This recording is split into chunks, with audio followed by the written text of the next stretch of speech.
अस्सलाम वालेकुम। टॉपिक है द लंग्स, फेफड़े।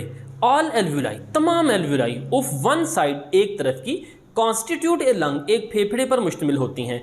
यानी एक तरफ की एल्वुलाई कोलेक्टिवली एक फेफड़ा और दूसरी तरफ की एल्वुलाई कोलेक्टिवली दूसरा फेफड़ा बनाती हैं। There is pair of lung, फेफड़ों का जोड़ा होता है इन द थोरेसिक कैविटी, सीने के खिला में, यानी सीने के खिला में ये जोड़ा है फेफड़ों का। Chest cavity is made up of 12 pairs of ribs, हमारी जो चेस्ट कैविटी है, सीने का खला है, इसमें 12 जोड़े होते हैं पसलियों के। यहाँ पे आप देखें, ये आपको पसलियाँ नज़र आ रही हैं ऑरेंज कलर में, इनके 12 जोड़े होंगे। Rib muscles are intercostal muscles, अब इन पसलियों के दरमियान में मसल्स होते हैं, यानी गोश्त होता है, उन मसल्स को हम कहते हैं इंटरकोस्टल मसल्स। आगे बात करते हैं डायाफ्राम की। ए थिक मस्कुलर स्ट्रक्चर, एक मोटा मस्कुलर स्ट्रक्चर है, प्रेजेंट बिलो द लंग्स, फेफड़ों के नीचे मौजूद है। यहाँ पे आप देखें, ये आपको पिंक कलर के अंदर फेफड़े नजर आ रहे हैं, फेफड़ों के नीचे ये ऑरेंज कलर का आपको एक स्ट्रक्चर नजर आ रहा है, ये मसल्स यानी गोश्त पर मुश्तमिल होता है, इसको हम कहते हैं डायाफ्राम। ये डायाफ्राम, इसको हम इसकी डिटेल अगले लेक्चर में हम देखेंगे। आगे हम बात करते हैं लोब्स ऑफ लंग्स। लोब्स कह लें कि पोर्शन, फेफड़ों के पोर्शन होते हैं। Left lung is slightly smaller, यहाँ पे आप देखें, ये मैं डायग्राम आपको दिखा रहा हूँ, ये एक तरफ आपको राइट लंग नजर आ रहा है, एक तरफ लेफ्ट लंग नजर आ रहा है, दायां फेफड़ा और बायां फेफड़ा। लेफ्ट लंग इज स्मॉलर, बायां जो सा है जरा छोटा होता है, हैज़ 2 लोब्स, इसके देखें 2 पोर्शन है। Right lung is bigger, has 3 lobes, right बड़ा होता है और इसके 3 पोर्शन होते हैं। Lung are spongy and elastic, spongy कहते हैं भुरभुरा सा, इलास्टिक यानी इसमें इलास्टिसिटी होती है, जैसा कि आप देखते हैं कि ये बहुत ज़्यादा ऐसे कंस्ट्रिक्ट हो जाता है और फिर फैल जाता है। जब हवा इसमें से निकल जाती है तो ये सिकुड़ जाता है, जब हवा आती है तो ये फैल जाता है, तो इसमें इलास्टिसिटी होती है। अब लंग के अंदर ब्लड वेसल्स भी होती हैं। कौन सी blood vessels? Pulmonary artery and veins. अब यहाँ पे एक चीज़ याद रखें, जो आर्टरी है, जब भी लफ्ज़ आर्टरी आएगा, आर्टरी ऐसी खून की नालियाँ होती हैं जो दिल से जिस्म की तरफ खून को लेके जाती हैं, यानी खून को लेके जाती हैं।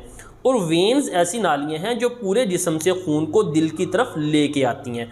अब यहाँ पे ये पल्मोनरी लफ्ज़ जब भी आएगा तो pulmonary is related to lung, ये फेफड़ों से मुतल्लक है, जैसा कि पल्मोनरी डिजीज़ यानी फेफड़ों की बीमारियाँ। तो पल्मोनरी आर्टरी ऐसी आर्टरी है जो दिल से खून फेफड़ों की तरफ लेके जाती है। अब इसकी तरतीब याद रखिएगा।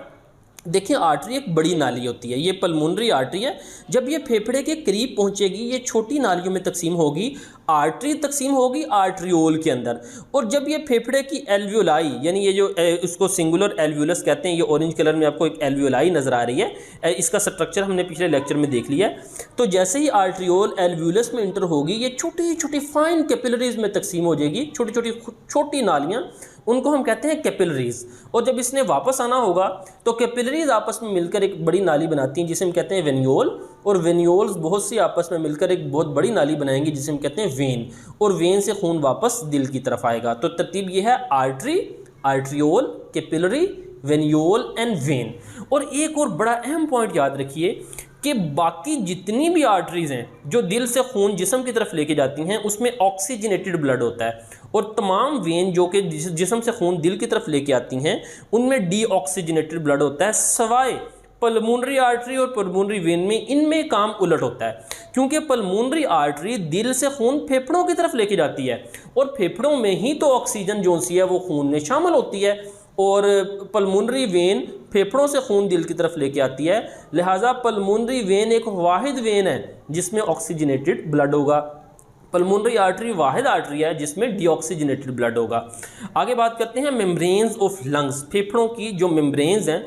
यहाँ पे आप देखें, each lung enclose by 2 membrane, 2 membrane है। यहाँ पे देखें, ये फेफड़े आपको नजर आ रहे हैं, इनकी मेम्ब्रेन को हम यहाँ पे बड़ा करके देखें, ये इतना सा सेक्शन हमने बड़ा करके देखा तो आपको ये एक रेड कलर में आउटर प्लूरल मेम्ब्रेन, ये प्लूरल मेम्ब्रेन हम इसे कहेंगे, और ये आपको ब्लू कलर में इनर प्लूरल मेम्ब्रेन नजर आ रही है, और इनके दरमियान में ये फ्लूइड होता है।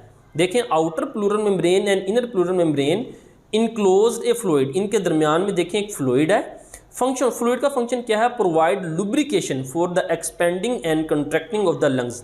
लुब्रिकेशन कहते हैं, लुब्रिकेंट ऐसे मादे को कहते हैं जो 2 सतहों के दरमियान रगड़ को कम करता है। देखें, इस फेफड़े ने फैलना और सिकुड़ना होता है, तो फैलने और सिकुड़ने के दरमियान इनकी मेम्ब्रेन्स जो सी हैं वो भी फैलती और सिकुड़ती हैं। तो जब ये मेम्ब्रेन्स फैलती और सिकुड़ती हैं, इनके दरमियान में फ्लूइड क्या करता है, उनमें फ्रिक्शन को कम करता है, उनको आपस में रगड़ने से होने वाले नुकसान से बचाता है। तो ये फंक्शन है इसके दरमियान में मौजूद फ्लूइड का। तो ये था आज का लेक्चर। मिलते हैं अगले लेक्चर के साथ। अस्सलामु अलैकुम वरहमतुल्लाहि वबरकातुहू।